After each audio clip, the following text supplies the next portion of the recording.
All right, well, it's noon, so we will get going. Wanted to welcome everybody to the third session in our Issues in Ranching webinar series that's hosted by the Dan Scott Ranch Management Program at Montana State University. These are the two upcoming sessions that we have. I want to invite you to join those as well. On February 7th, we'll have a webinar featuring veterans in ranching and the Range to Range Partnership. And then on March 7th, we'll have Dan Leahy with the Foundation for Ranch Management, and he'll be addressing the students in the Ranching Systems program as well as others and looking at what are the characteristics that are essential to be a professional ranch manager.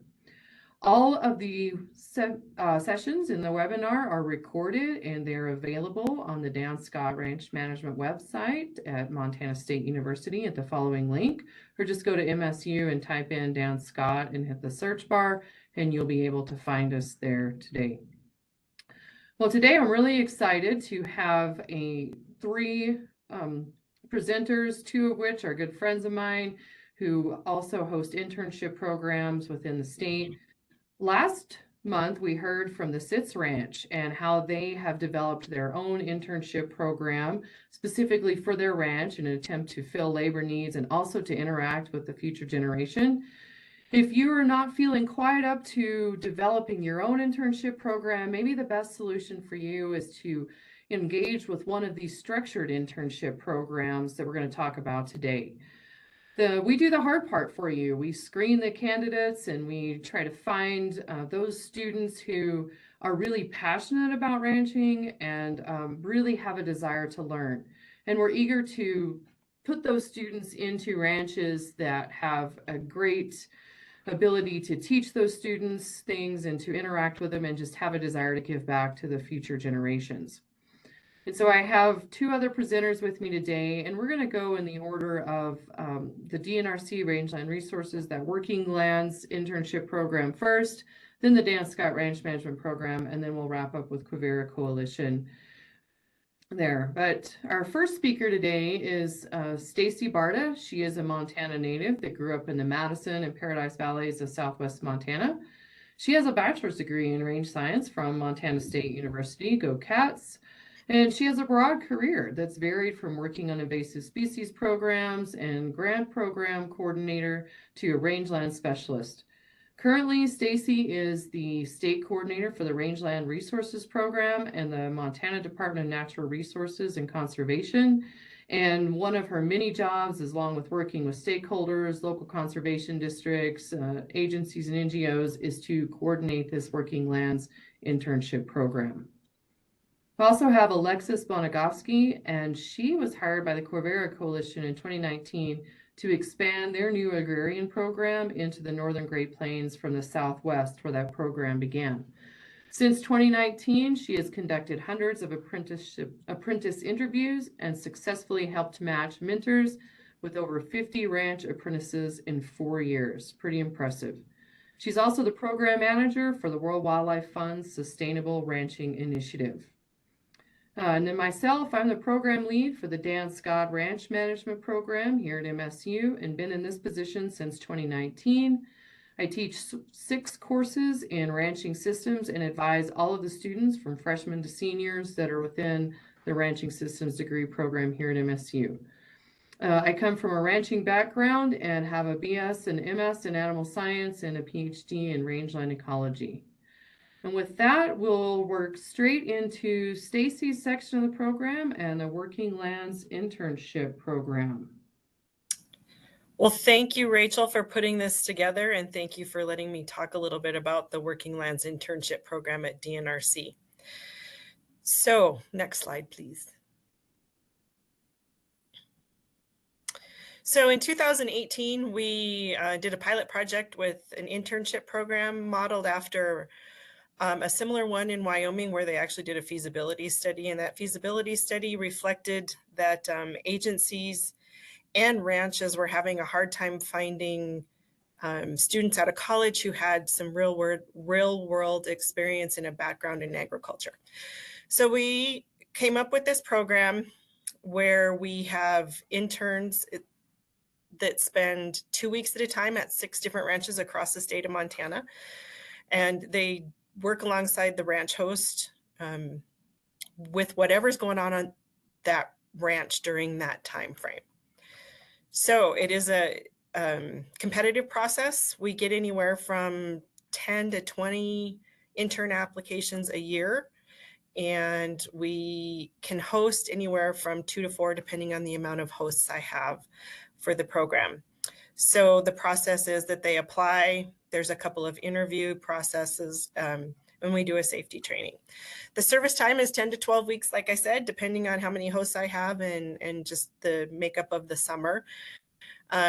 They stay with 5 to 6 host ranches across Montana, and it goes, we have a lot of hosts in eastern and central Montana, a few in the west. We do have varied operations from cow-calf to cow-calf organic grain, cow-calf with outfitting business, as well as a couple of sheep operations that participate to host interns as well.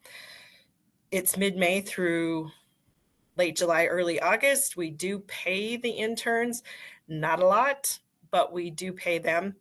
They are paid employees of DNRC, which also helps with liability issues for the host. Because there are paid employees, the liability is on us for those interns. Next slide. We do have a pairing process. So I interview the interns myself along with the Rangeland Resource Committee, and I meet with all the host ranches, and I try really, really hard to match up personalities and interests with interns and host ranches. If someone's interested in being a host and they haven't been before, I do visit the operation and visit with them in depth about the program and the interns. And the host ranches also get to see the final intern staying with them, their application. So they know a little bit about who's coming before they show up cold turkey. Next slide. So if you're interested in being a host, it's really simple. You just fill out a host application, provide room and board and for 2 weeks, and a learning experience for the student, which requires some time and thought as to what's going on, what they will be doing with you those 2 weeks. Create learning opportunities for them. I know I really encourage my interns to ask lots and lots and lots of questions. Many of these interns don't come from any kind of agricultural background, so some of them don't even know what a clutch is in a tractor. So it's really that rudimentary, and you have to go back to basics with them. They don't know a lot. So being able to invest the time for just 2 weeks to be able to have them have that frame of reference for agriculture and what it's like to make a living off the land. I also encourage host ranches to take their students with them to conservation district meetings, weed board meetings, community events, things like that, learning opportunities. It's good for the interns to get out and about and see that most people involved in ranching and agriculture in Montana wear several hats besides moving cows and fixing fence. Next slide, please. Host benefits. So I do think I have one host who's actually listening on the line today, but I think what I hear from hosts, besides they do sometimes get new ideas and new perspectives, it's an opportunity to be a better mentor and a boss also in your operation. And in the end, it's really about building relationships. These interns, this is a life-changing experience for most of them. And they do build relationship with their host ranches, some of which still go on today. Like I mentioned, I do have one host who's listening today, and I talked to one of her interns yesterday who actually works for DNRC, and she still has a relationship with that ranch who hosted her.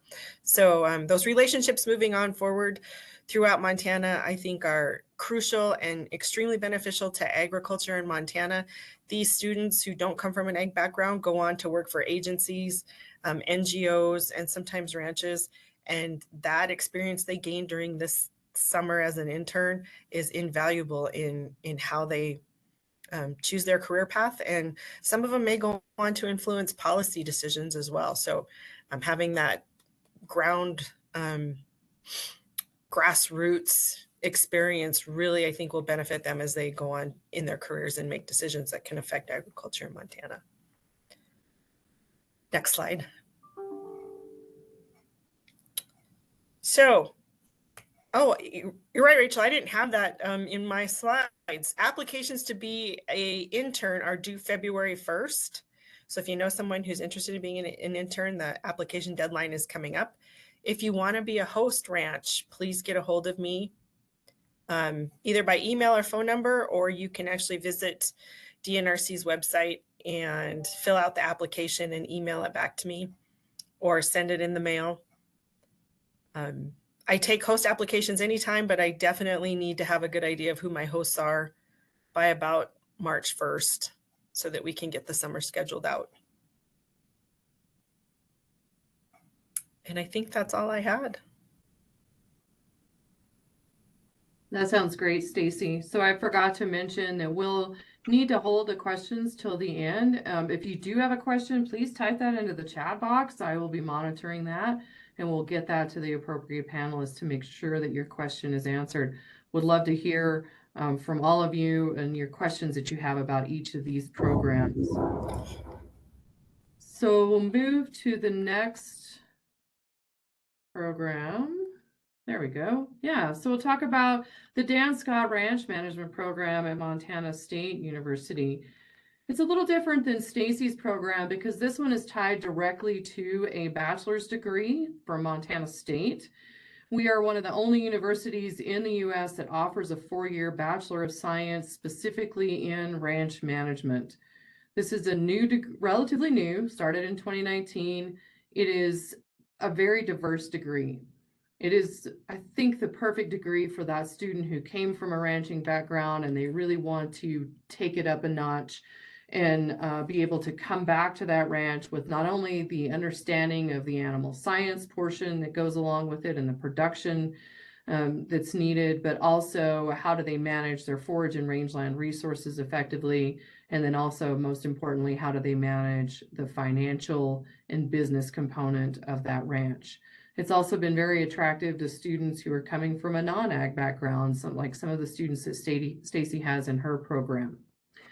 The goal of this major is to be very much a quality over quantity. It is limited to 10 students per year that we take into the upper echelon of the program. It's what we call a restricted major, and we have a couple of requirements that students must meet before they can move on in the ranching systems major. They need to have a 3.0 or above GPA, and they need to be full-time students within the ranching systems major. And that means adequately getting enough credits that they're going to be on track to graduate from that program within 4 years, and to stay on track for the most important part of that program, which is the internship portion of it. So as part of the degree requirements, each of the students is required to participate in the internship. And what's unique about this is they have 2 consecutive summers on the same ranch. So we realize summer is such a short, fast time on ranches. They're really only getting exposed to one, piece of the production component of that ranch. But by being there 2 consecutive years and maintaining a relationship with that host during the off time, they're exposed to more of that long-term ranching cycle that's really important. And then also they come back as better help the second summer. That first summer, they're really there just to work and to try to figure out your operation and to learn how to get from the home place back to the windmill pasture and back without getting lost. So they come back that second summer, they're really prepared. They understand your operation and they're prepared to be a really valuable contributor to it. These are paid employees of the ranch. We don't offer them the same deal as DNRC. They're your employee as a host. You get to set the salary for those employees, and I have a pretty broad range in the internship salary that is being paid to students that are currently within the program right now. But then they're also under your workers' comp and all of that is determined by you individually as the host. We do ask that you have a competitive salary for them.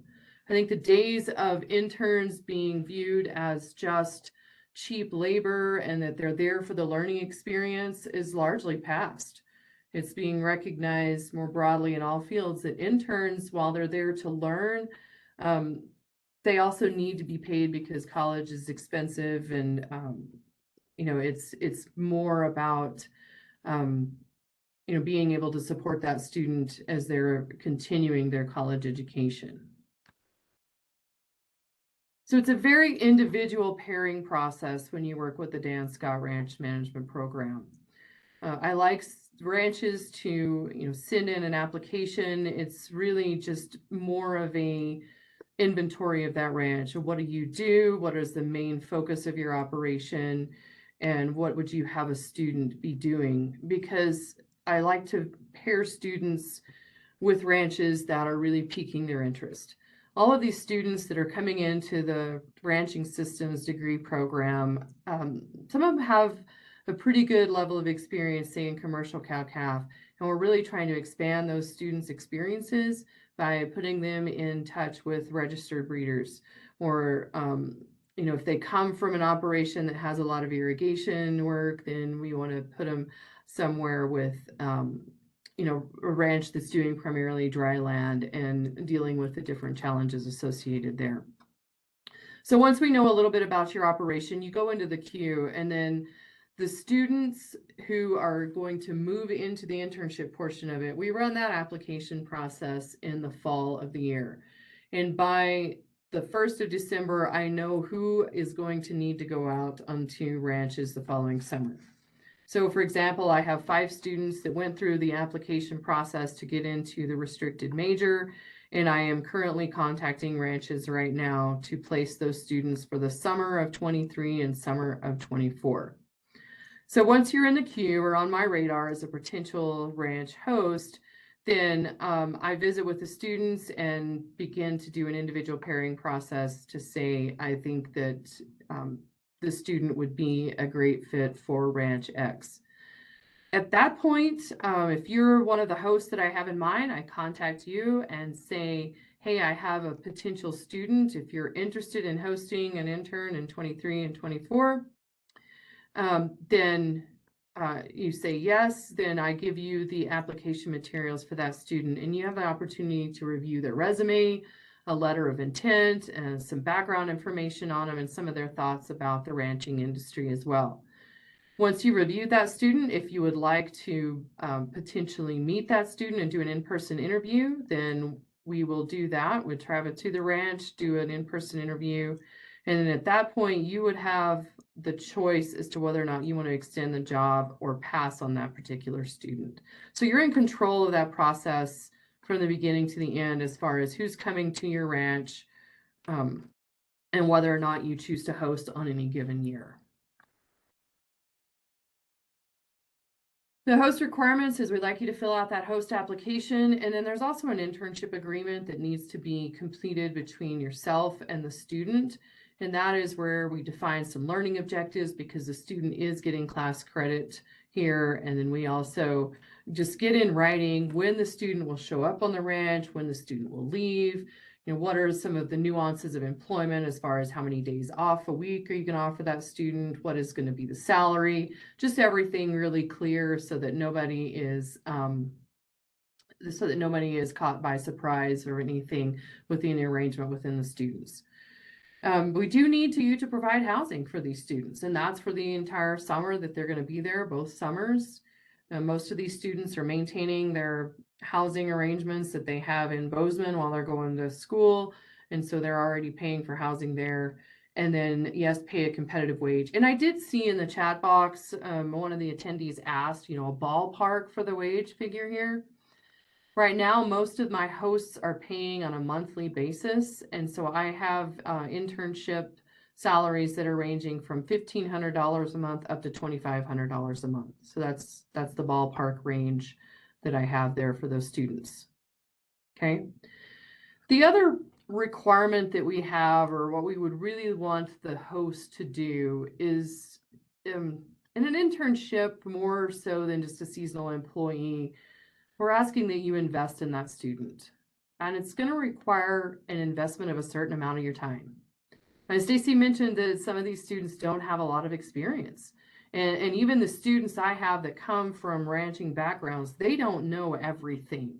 And they may only know one way of doing things, and that may not be your way. And so, regardless of how savvy that student is, you are still going to be required, it's going to be necessary for you to invest some time into that student and to help them understand, why you're doing things and how you're doing things. One of the things I advise the students to do is to be the consummate 4-year-old all summer long. And they're supposed to just ask why? Why are we doing this? What is the reason that we're doing this? What do you hope to gain by this?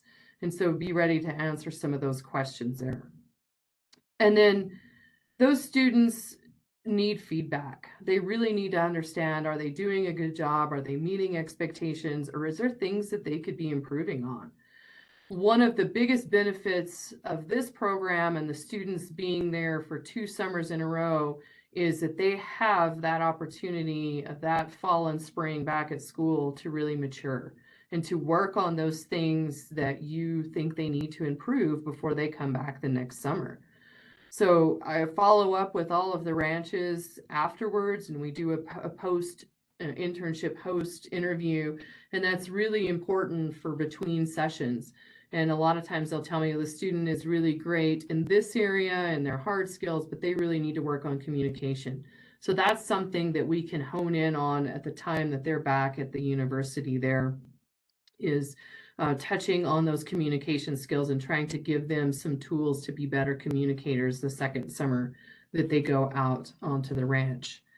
And then I just see another chat that popped up there asking about health insurance for the students. A lot of times they have their own health insurance, but they would be on your workman's comp because you are an employee. I mean, they are your employee. But I don't know any of the ranches who provide a full-on health insurance coverage for the students. Generally, at this age, they're still on their parents' insurance because they're going to be right there in that 20 to 22-year-old age range there. Okay. And then the final thing that we ask for the ranches to do is to create learning opportunities for these students. The second summer that they are on that ranch, they're engaged in a ranch project. So this is something that you as the host and the student, and with a little bit of guidance from me as the program coordinator, come up with, where we ask the student to do something for you, to help you solve a problem, to help you do a scenario planning or explore another production option. This has typically been financial in nature, where students have been doing things like exploring, is it more economically feasible for me to purchase replacement heifers or to develop our own replacement heifers? And the student will do a detailed economic comparison about those 2 different scenarios using the information you provide them from the ranch to do a good comparison. The student in the picture here, part of his internship duties was he ran their day-to-day intensive grazing on their irrigation systems. And he was in charge of making the decisions about how big to build the paddocks and when to move those paddocks. And then the ranch manager would come by every few days just to give him some guidance and some direction on there. But it was a great opportunity for Caden to learn, the ins and outs about, having responsibility and making those decisions. But then there was a stop check there of the ranch manager coming and checking and making sure that things were progressing, as he desired, as far as what the ground was looking like and how those livestock were gaining. And I just kind of already went through this, that the second summer that they do that ranch project, and we hope that's beneficial for you, that it's something you can keep as a decision-making tool for your ranch. Other things that the students have done is develop scenarios where they could compare spring calving to fall calving, or what if I moved a portion of my herd to fall calving and then kept the majority of them as spring calvers, something like that. And then whatever tool, if that's an Excel spreadsheet or whatever that they create, you get to keep that tool as part of your benefits for hosting a student within this program. And then, as Stacy mentioned, some new ideas. I mean, these students are always asking why, they're always challenging, why you do things. And, sometimes I've had ranch hosts that say, I guess I hadn't stopped and asked why I was doing that in a while. And it was really good to force me to think through that again, why we're doing things a certain way from that fresh perspective. And then a lot of the ranches who are involved in this program are really looking for some future employees. They oftentimes have large enough operations where they have a full-time employee or and so they're basically a try before you buy. So these students are planning to go into ranch management, and one qualification is that when they come out of a 4-year bachelor's degree at 22 years old, we're not even trying to sell them as to coming into a management position. Where we're encouraging these students and having the reality check about where they're going to end up career-wise is really working on a ranch for multiple years and just increasing in the responsibility that they're taking on until they're moving up into that management position there. And then also, as Stacy mentioned, I think this is a great opportunity to become a better boss and a better mentor for students. They have the opportunity to provide feedback to you after that first session about what went well for them from an internship and from an employee perspective. And so it's just a designed to be and meant to be ideally a mutually growing relationship there. The other benefit is that hopefully it's an opportunity for you to strengthen your relationship with Montana State University and with the resources that we have. When students are conducting their projects, a lot of times they are seeking out some expertise from either our extension specialists or from some of our resources as far as our research scientists and professionals here on campus. And so if you have other issues that are even outside of the scope of what you want that student to address, it's a great opportunity for you to find out who at MSU might be a resource for you to solve those issues moving forward. So to become a host for the Dan Scott Ranch Management Program, I take these applications anytime out of the year. Just simply shoot me an email or give me a call at either one of those numbers. You can also visit our website, and we have a fillable application that you can download there and fill it out as PDF and send it in. Once you have filled out that application, like I said, you are definitely in the short list of who I look through each year and would be contacting you about this time of year and saying, are you interested in hosting an intern? And if so, here's a possibility for you to look at. So hopefully I addressed all the questions in the chat. If I did not, I will certainly do that at the end of the presentation. I'll keep a close watch on that. But that's all I have for the program, and I'll turn it over to Alexis now. Thank you, Rachel. I'm excited to tell everyone about Quivira Coalition's new agrarian program. So we're a little bit different than Stacy and Rachel's programming in that it is run by a nonprofit. So Quivira Coalition is an organization that is based out of Santa Fe, New Mexico, and it was formed by ranchers and conservationists that wanted to work together, that had similar interests in healthy landscapes. And so about 12 years ago, the new agrarian program was founded, and we initially had 3 ranches down in the Southwest that basically hosted apprenticeships with mentor ranches. And so ours are more intensive, I would say, and longer term than some other programs. They last, you can go to the next slide, Rachel. So our program basically lasts for 8 months. They start in March and they go through November. So we partner with ranchers who are practicing regenerative agriculture. And if you're interested in sort of Quivira's principles and practices that we promote, you can go to our website at quiviracoalition.org. I'm sorry, Rachel, my slide isn't moving to the next screen, so it's probably my internet. So I'll try to remember what the slides are. I might not be able to actually see them I'm going to open it on my computer so that I can make sure that I can see what I'm talking about.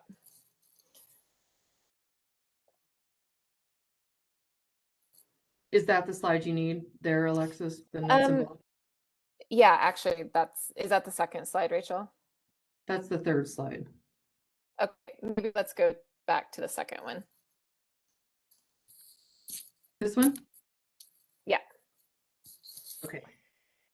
So we partner with ranchers throughout the West. Basically, we focus on ranches currently in Montana, Colorado, New Mexico, and California. And we are open to ranches in Wyoming and South Dakota, but currently we haven't worked directly with any ranchers in those states. And so they are 8-month paid apprenticeships in regenerative agriculture. And currently in Montana, we work with, I think we're at 14 ranches. Some of them cycle in and out. So some ranches may take a year off of the program and then come back. And then oftentimes we have new ranches coming on board every year. The majority of our ranches work with cattle, but we do have diversified operations, some operations that do have sheep. And then we do have a couple farms in the program in Havre, near Glasgow, and then near Malta. You can go to the next slide, Rachel. So like I said, there are 8-month full-time paid positions. They start in March and they go through November. The apprentices work 6 days a week, and Quivira requires that the apprentice gets one full day off a week. And then we require that the compensation is minimum $1,000. Oftentimes it's between $1,000 and $1,500.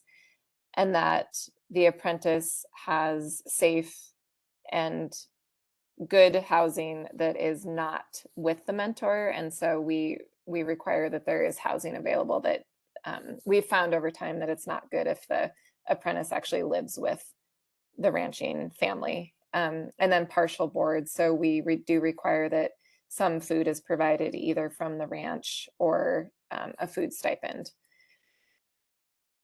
The apprentice works for the rancher, so they do not work for the Quivira Coalition.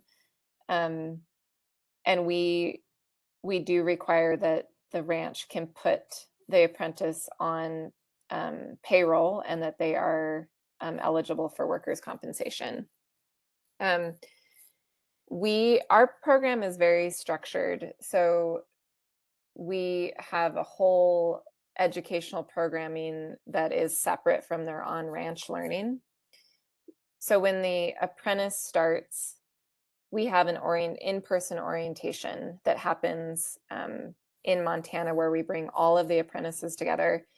We had 22 apprentices 2 years ago. Last year we had, I think, 15 or 16 in Montana, and we'll have a similar number this year. So we bring them all together to do a 3-day orientation. And then during the year, we have 2 to 3 in-person workshops with our apprentices. So we have a range health workshop where they learn the basics of range monitoring. We do a low stress livestock clinic with Whit Hibbard every year. And then we do a soil health workshop. So we try to break up their apprentice year by bringing them together to learn something related to ranch management and grassland and range health. We do a supplemental education series with our apprentices. So once a month, we pick an expert in the field related to, sometimes it's on, drought, on grazing management. It could be any topic related to ranching that we've identified as something the apprentices want to learn about. And so we bring them, we do online webinars with different experts for the apprentices, and we encourage our mentors to attend as well. We require that the apprentices write 2 essays, one when they start the program and one when they come out of the program, that we do publish on our website. if you go to quiviracoalition.org and go to the New Agrarian Program, you'll be able to read some of these essays that our apprentices write, and you'll see how amazing they are and learn about their experiences in the program. And then we also require that the mentor and the apprentice sit down 3 times during the 8 months to go over a skills sheet that we provide. The skill sheet is meant to measure their progress in different areas of learning on the ranch. And so each ranch and farm will be different on what they're able to teach. And so we work with the mentor to figure out what skills list is appropriate for their operation. We require this because, we want opportunities for the mentor and the apprentice to sit down and really discuss the learning that's happening on the ranch.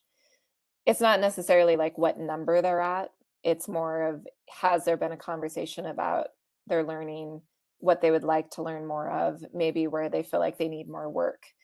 So those skill sheets are submitted to the Quivira coordinators. I am one of those, and then Luca, who's also on the call, that just started with us, is the Northern Plains manager. We require that the apprentices attend the Quivira conference in November. That's typically where we have our graduation. And then we also provide education money to our apprentices to cover the cost of attending our events, but also anything else going on in the state that they might want to go to. So range tours, grazing schools, all the things that happen in Montana, we try to help get them to those. And then most importantly is the one-on-one support we provide as staff. So we do monthly check-ins with our apprentices, but also our mentors. And so we do site visits as well, where we will go to the ranch and actually work with the apprentice and the mentor for a day, get to know everyone, make sure that things are going well. And so, as we all know, in these sorts of programs, problems always come up, because it's, people working very closely together over a period of time. And so we help with communication, we help with mediation, we help with facilitation of conversations that might be hard for people to have. So the Quivira team is here to support both the mentors and the apprentice throughout the 8 months. You can go to the next slide, Rachel. Thank you.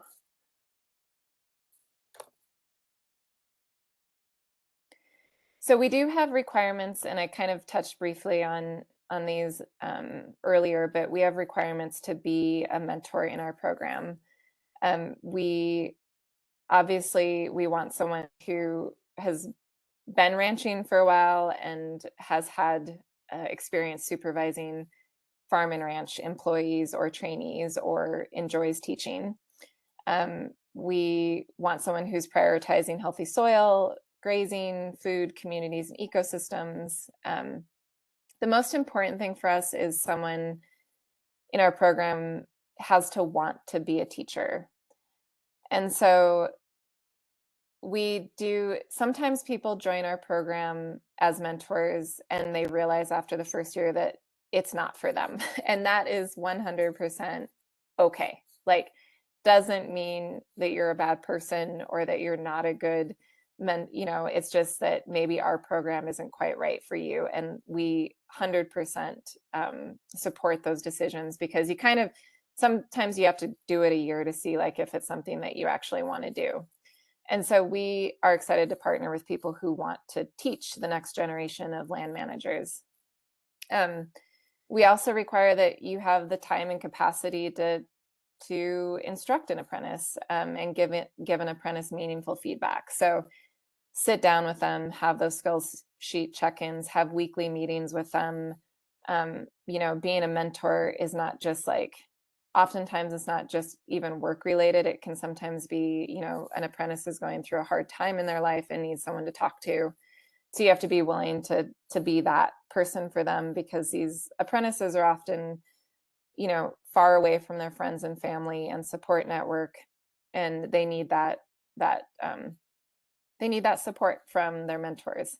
And then obviously we need people to be able to hire an employee and put them on payroll and also workers' comp, and then have adequate, safe apprentice housing that's independent of the mentor housing. Yeah, so Connie, the goal of our program is to train the next generation of land managers, especially in the semi-arid and arid West, on so large range lands. And, we hope that, and we have quite a bit of data from this, from years of doing this, is that these apprentices actually stay in the communities where they're apprenticing and continue to work for ranches and or get hired by other ranchers in the state, so that we can pass on the knowledge of ranchers who have been doing this for a long time to the next generation. Our apprentices generally are a mix of people who have never ranched before, and maybe from cities or suburbs. But also we get kids who are from ranches and from family farms and want to learn different ways of doing things and bring that knowledge back to where they're from.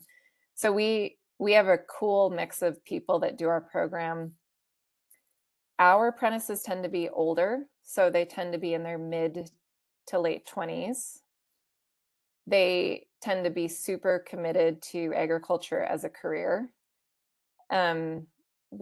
We say that our program is not an experiential program. Like we don't try to recruit people just that are like, oh, I just want to have an adventure in Montana for 8 months and then kind of go back to my life. These are people who are like, I want to grow good food for people for a living. And so they're super committed to agriculture, and they see this as like their stepping stone in that.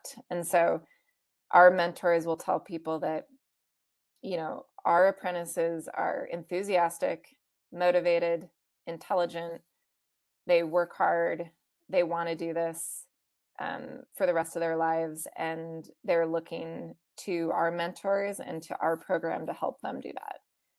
And if anyone is interested in talking to mentors that we have, I'm happy to connect you so you could ask them what it's like to be in our program. And also, we're in the middle of hiring right now. So all of us Quivira staff have been on interviews nonstop for the last couple weeks. And that's another way we provide support to mentors, is that we accept the applications. We help you filter through them. We conduct all the interviews with you and help you do that matching that both Rachel and Stacy had talked about, because that's super important. That we feel like personalities match, interests, expectations, and that's where our staff really comes in and can help you find the right person for your operation.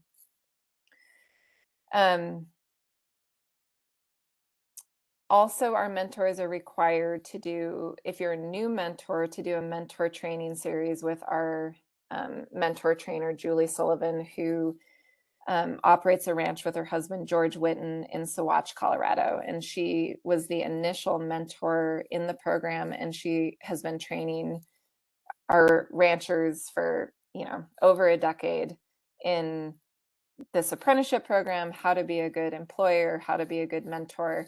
And so anyone that joins with us has to go through her. It's basically 8 hours over the course of probably 6 or 7 months during the winter, which I feel like is always, I feel like we're always in winter here. So that's over the winter months where Julie will do those hour-long trainings. And that is a requirement of being a mentor in the program. You can do the next slide. So our apprenticeship schedule, we're always accepting mentor applications. We have, if you're interested in becoming a mentor, I can send you a mentor application where we ask about your operation and sort of your interest in being part of our program. We do, once you're accepted as a mentor, you would do the mentor training with Julie. We develop site descriptions for your ranch. And then those go live November 1st. Potential apprentices have about a month and a half to apply. We have a pretty extensive application process. And our theory behind that is if they can't make it through the application process, they're probably not going to make it through 8 months of working on your ranch. So as people apply to your operation, you will get those in your email, and you'll get to see their resume, all the answers to their questions. We close applications December 15th, and then we start doing interviews, which we are still in the middle of right now. We hope that apprentices are hired by February 1st, and then we do our orientation in late March, and then our apprenticeship year starts. So that's when they start working on your ranch. We start having supplemental education calls and in-person workshops. And then the following fall, they graduate from the program. They're able to do a second year with you if you so choose, where they have additional responsibilities and more autonomy. But a lot of, our apprentices end up a lot of them end up staying in ranching. A lot of them end up staying in Montana. And sometimes they go to do other things related, like Rachel and Stacy were saying, like policy, or working for organizations that are doing direct service for ranchers. So it's important that they understand what it's like to be a rancher, we believe. And even if they end up not wanting to ranch, most of them, I would say 80 to 90% stay in land management professions. So that's exciting for us. And if you go to the next slide, we have a staff throughout the West. Our directors in New Mexico, we have some coordinators in Colorado, myself and Luca in Montana. So if you are interested, you can reach out to that email, newagrarian@quiviracoalition.org, and we can answer more questions for you and connect you with other mentors in the program if you'd like to talk to anyone who's been a part of it. So I'm going to end there, but I'm happy to answer any questions. Thank you so much, Rachel, for organizing this.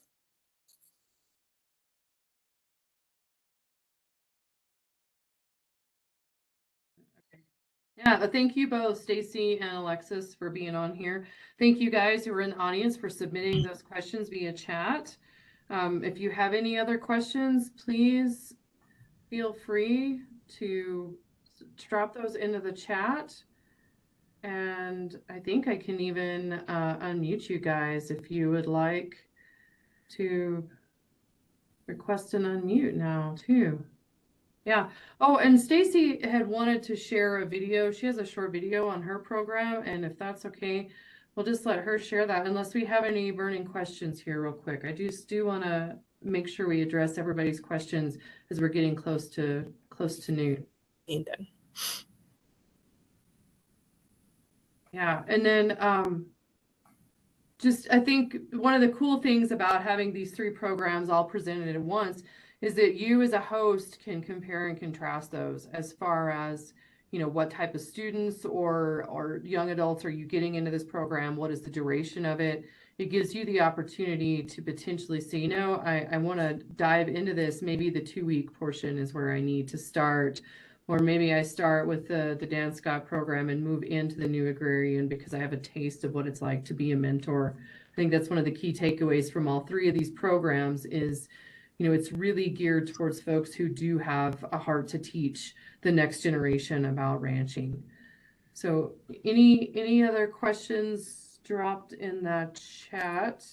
Try to monitor that real quick here.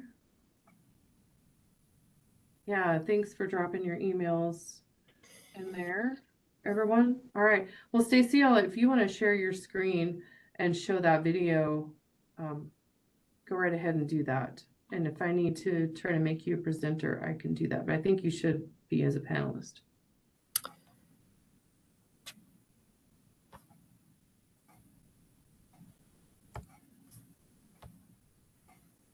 Can you see it? Yep, I can. Can you hear it? So Yeah. the Montana Working Lands Internship Program has shown me I guess, the lifestyle of a rancher as raw as it can get.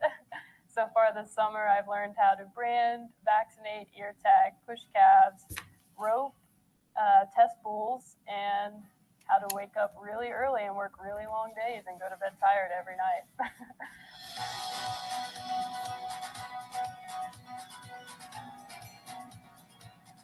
When I started at MSU, I heard about this internship opportunity through an email from the ecology department, and I thought this internship would be a great opportunity to meet ranchers across the state of Montana that were willing and actively seeking interns to work with them, and that they wanted to educate us on the lifestyle that they live day in and day out.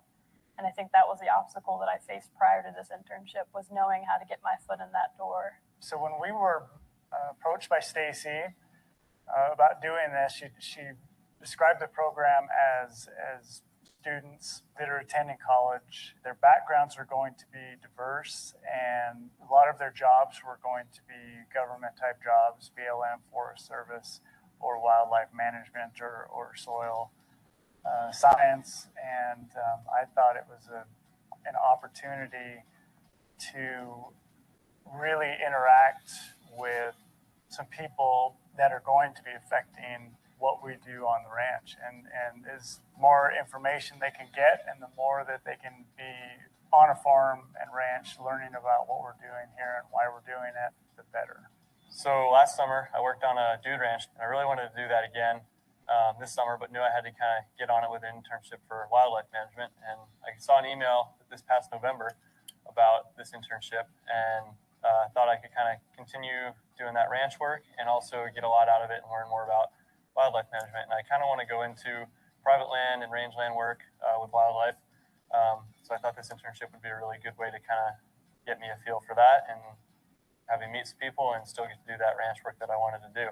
It's a great opportunity for a lot of college students that are interested in production agriculture or natural resources, wildlife management. So it's a great opportunity for us as ranchers, I guess, to help maybe bridge the gap between, there seems to be a lot of distance anymore between how food is produced and how it gets to the store. So I think it's a great opportunity for that. They get to see the working side of it and not all the fun stuff of ranching and farming and stuff, just the everyday work that you have to put in. The experiences that I gained from this internship have been really helpful with my current job that I have now with the NRCS, because I learned what kinds of questions to ask landowners so that I could better understand their operation. With the work that I do now, I work with producers frequently, and I have to learn fairly quickly about their operation and their resource concerns and their management objectives. And so I kind of got to practice all of those conversations throughout this internship.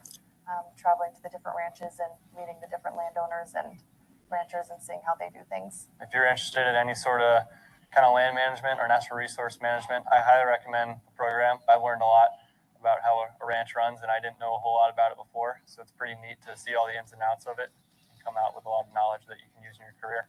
After I graduate college from Montana State, I aspire to be a soil scientist. This internship is a direct gate to that. There was no way that I would have been able to work on ranches across the state of Montana in a matter of 10 weeks at 5 different locations and meet as many people as I've met at this point.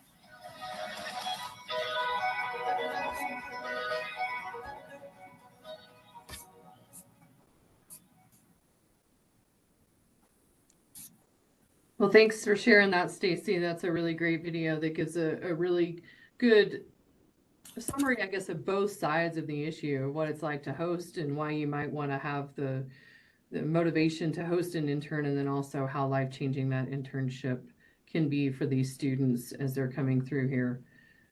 So yeah, one more chance to have any of the questions or parting thoughts from Alexis or Stacy about the programs and anything else before we jump off of here, and just say thank you for attending.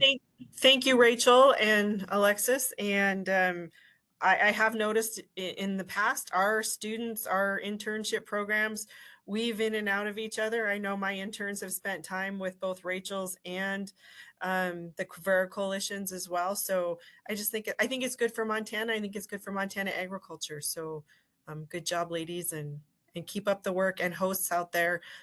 We couldn't do it without you. So thank you.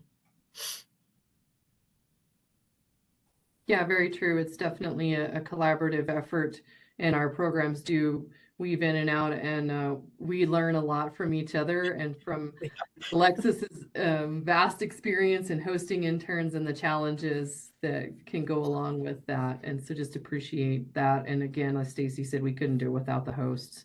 Those are very key to us. So, all right, with that, everyone, have a great afternoon. Thank you so much for attending and for contributing in the chat box and your thoughts and appreciation for the programs. And thank you again, Stacy and Alexis.